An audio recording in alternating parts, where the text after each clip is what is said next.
Pada kurun masa 5-10 tahun yang lalu, seberapa sering sahabat mendengar istilah Wahabi, Syiah, Sunni diprovokasi secara masif? Rasanya dulu jarang terdengar, sekarang ada karena ada sponsornya. Ini yang sponsor adalah state sponsor loh, disponsori sebuah negara, dan bangsa Indonesia kemakan habis, percaya dan bahkan sekarang sudah mulai saling serang. Lalu bagaimana bisa membuat bangsa Indonesia tetap kompak? Bagaimana membuat bangsa Indonesia tetap utuh ke depan? Sebelum menjawab lebih lanjut pertanyaan tersebut, saya ingin bertanya lagi, lembaga mana yang sah di negara ini yang bisa meniadakan ancaman? Lembaga mana yang bisa melakukan eradicate threat, pemusnahan terhadap musuh negara? Lembaga mana yang selama ini belum bekerja maksimal karena digembosi, yang bisa membuat Indonesia free from danger? Lembaga mana yang setiap individunya memiliki kemampuan memandang dari cakra nasionalisme, dari NKRI, dari Undang-Undang 45 yang sebelum diamandemen, Bhinneka Tunggal Ika, dan Pancasila? Siapa yang bisa melakukan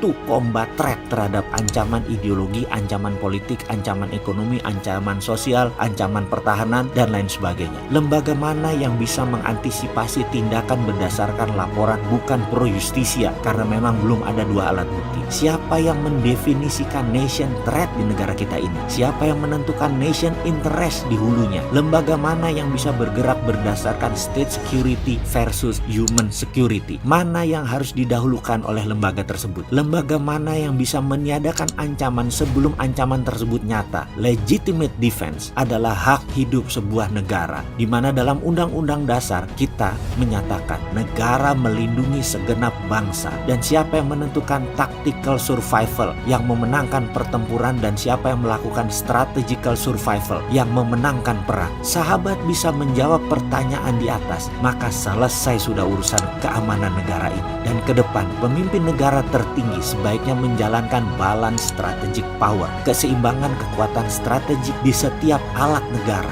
Negara kita pasti keluar dari ancaman, negara kita pasti keluar dari failed state, negara kita keluar dari negara paria, negara lemah, pasti menjadi negara yang berdaulat, bermartabat, dan semoga faham pesan video ini.